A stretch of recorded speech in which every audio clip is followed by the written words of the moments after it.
Hello students, आपका स्वागत है हमारे YouTube channel I am education में। तो आज हम यहाँ पर एम.कॉम सेम 2 का जो हमारा सब्जेक्ट है कॉस्ट अकाउंटिंग 2, ये आज हम यहाँ पर डिस्कशन करने वाले हैं। तो इस वीडियो में हम जो गुजरात यूनिवर्सिटी के एग्ज़ाम 2025 की जो एग्ज़ाम है उसके रिगार्डिंग जितने भी मोस्ट टाइम क्वेश्चंस है जो हमें सम के और में पूछे जा सकते हैं, वो सारे मोस्ट टाइम क्वेश्चंस हम यहाँ पर डिस्कशन करने वाले हैं कि कौन कौन से जो क्वेश्चंस है वो मोस्ट टाइम पे है, वो सारे क्वेश्चन हम यहाँ पर देखेंगे। एंड यहाँ पर हमारे टोटल 4 यूनिट्स दिए गए हैं इस सब्जेक्ट में। तो 4 यूनिट्स के जितने भी मोस्ट टाइम पे क्वेश्चन है जो एग्ज़ाम में पूछने जाने के चांसेस 100% है, वही क्वेश्चन आज मैं यहाँ पर आपको दूंगी रेडी करने के लिए। एंड जितने भी मोस्ट टाइम पे क्वेश्चन जो है वो मैं आपको रेडी करने के लिए दूंगी, वो क्वेश्चंस के आंसर जो है वो आपको रेडी करके ही एग्ज़ाम में जाना है, ताकि आप एग्ज़ाम में मैक्सिमम मार्क्स जो है वो अचीव कर सकें। एंड ये जो मोस्ट टाइम क्वेश्चन है वो मैं Gujarati medium and English medium दोनों स्टूडेंट्स के लिए देने वाली हूँ। तो ये जो वीडियो है वो दोनों मीडियम के स्टूडेंट्स के लिए हेल्पफुल रहेगा। ओके, एंड अगर आपको वीडियो पसंद आए तो मेक श्योर कि like this video, share this video with your friends, and बाजू में जो बेल आइकन आएगा उसको प्रेस करना बिल्कुल मत भूलेगा, and subscribe to our channel. Okay, तो आइए स्टार्ट करते हैं, देखते हैं कि कौन कौन से मोस्ट टाइम पे क्वेश्चन है। तो यहाँ पर हमारा जो पेपर पैटर्न है पहले वो हम समझ लेते हैं। तो हमारा जो पेपर पैटर्न है वो कैसा रहेगा, तो ये जो हमारा पूरा सब्जेक्ट है वो पूरा प्रैक्टिकल सब्जेक्ट है, यानी कि इसमें से मोस्ट ऑफ सम ही पूछा जाता है। बट यहाँ पर क्या होता है कि सम के और में थियरी भी पूछी जा सकती है। ओके, 14 मार्क्स का सम पूछा जाता है और में 7 की 2 थियरी पूछी जा सकती है, या तो फिर 14 मार्क्स की थियरी ही पूछी जाती है।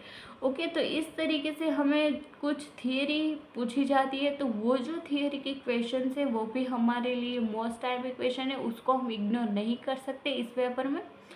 तो यहाँ पर इसके रिगार्डिंग कौन कौन से मोस्ट टाइम क्वेश्चन है जो गुजरात यूनिवर्सिटी के एग्ज़ाम 2025 में पूछने जाने के चांसेस है, वो आज हम यहाँ पर देखेंगे। तो फर्स्ट जो हमारा यूनिट है उसके रिगार्डिंग हम देखेंगे। तो पहला जो हमारा यूनिट है उसका जो क्वेश्चन है वो मैंने यहाँ पर पहले से राइट डाउन करके रख लिया है। तो उसका जो पहला क्वेश्चन है वो है assumption and limitations of break even analysis, and Gujarati में इसको हम क्या बोलेंगे, तो समटूट विश्लेषणना अनुमानों अने मर्यादाओं। तो यूनिट नंबर 1 जो है उसमें से हमें एक ही क्वेश्चन यहाँ पर मोस्ट टाइम भी क्वेश्चन मिलता है। तो यहाँ पर सिर्फ एक ही क्वेश्चन जो है वो है मोस्ट टाइम भी क्वेश्चन। देन यहाँ पर सेकंड नंबर का जो यूनिट है हमारा उसकी हम बात करते हैं। तो सेकंड नंबर का जो हमारा यूनिट है उसका जो फर्स्ट क्वेश्चन है वो है शॉर्ट नोट। तो शॉर्ट नोट भी पूछी जा सकती है, जो है objective function line in linear programming. Okay, and Gujarati में इसको हम क्या बोलेंगे, तो गुजराती में इसको हम बोलेंगे टूकनोंध सुरेख आयोजन में हेतुलक्षी विधेय रेखा। ओके, देन सेकंड नंबर के जो क्वेश्चन है उसकी हम बात करें तो वो आ सकता है usefulness of a linear programming and assumption for its use, and Gujarati में इसको हम क्या बोलेंगे, तो सुरेख आयोजनનો ઉપયોગ જણાવો અને તેના ઉપયોગ માટેની ધારણાઓ। देन नेक्स्ट क्वेश्चन की हम बात करें तो वो आ सकता है थर्ड नंबर का क्वेश्चन, जो है utility and limitation of a linear programming, and Gujarati में इसको हम बोलेंगे सुरेख आयोजन की उपयोगिता अने मर्यादाओं। तो यूनिट नंबर 2 में से जितने भी मोस्ट टाइम पे क्वेश्चन थे वो सारे क्वेश्चन यहाँ पर है, अगर आप चाहें तो इसका स्क्रीनशॉट भी निकाल सकते हैं। ओके, तो ये जो क्वेश्चन है unit number 1 and unit number 2 के, यहाँ पर मैंने आपको कम से कम क्वेश्चन जो है वो रेडी करने के लिए दिए हैं, ताकि आप कम समय में ज़्यादा प्रिपरेशन कर सकें एंड अच्छे मार्क्स ला सकें। ओके, तो यहाँ पर कई सारे स्टूडेंट्स ऐसे हैं कि जो मेरी वीडियोस जो है वो हर रोज़ देखते हैं, बट यहाँ पर आपको क्या करना है, तो आपको एक होमवर्क करना है। तो क्या होमवर्क करना है, तो आपको यहाँ पर जितने भी आईएमपी क्वेश्चंस के रिगार्डिंग आप मेरी जो वीडियो देख रहे हैं, तो वो जो वीडियो है उसमें आईएमपी क्वेश्चन जो मैं आपको रेडी करने के लिए दे रही हूँ, आपका रिव्यू मुझे कमेंट्स में आपको बताना है कि आपको जो आईएमपी है वो अपने एग्ज़ाम में कितनी हेल्पफुल रही है, कितने आईएमपी क्वेश्चंस यहाँ पर आपको हेल्पफुल रहे हैं एग्ज़ाम में। तो उसके रिगार्डिंग जो रिव्यू है वो आपको मुझे कमेंट्स में बताना है। ओके, तो मेक श्योर कि वो जो कमेंट्स है मैं सारे कमेंट्स यहाँ पर देखती हूँ, एंड मुझे जो कमेंट अच्छा लगेगा उसको मैं पिन भी करूँगी। एंड अपना जो नेक्स्ट वीडियो होगा उसमें मैं आपका जो स्क्रीनशॉट है कमेंट का वो भी मैं रखने वाली हूँ। तो मेक श्योर कि आईएमपी के रिगार्डिंग जो भी कमेंट्स है, जो भी आपके रिव्यूज़ है वो मुझे कमेंट्स में बताना बिल्कुल मत भूलिएगा। ओके, देन यहाँ पर यूनिट नंबर 3 का जो आईएमपी क्वेश्चन है वो देख लेते हैं।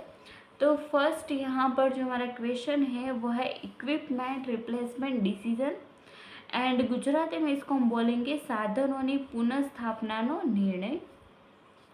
देन सेकेंड नंबर का जो क्वेश्चन है वो है short note on opportunity cost, जो है टूक नोंध वैकल्पिक पड़तर। थर्ड नंबर का जो क्वेश्चन है उसमें हमें यहाँ पर इसके रिगार्डिंग 2 या फिर 3 लाइन में हमें इसका जो डेफिनेशन होता है वो हमें एक्सप्लेन करना है कि एग्जैक्ट ये रिलेवेंट कॉस्ट होता क्या है। तो वो हमें यहाँ पर 2 या फिर 3 लाइन में इसको एक्सप्लेन कर देना है।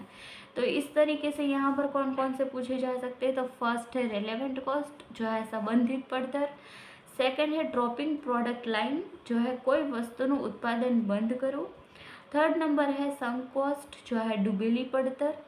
फोर्थ नंबर का है लीज और बाय डिसीजन, जो है भाड़ा पट्टे राखવું કે ખરીદવું અંગેનો निर्णय। एंड 5 नंबर का जो है वह है डिफरेंशियल कॉस्ट, जो है तफावत पड़तर। तो ये जो यहाँ पर जितने भी डेफिनेशन है वो आपको रेडी करने रहेगी।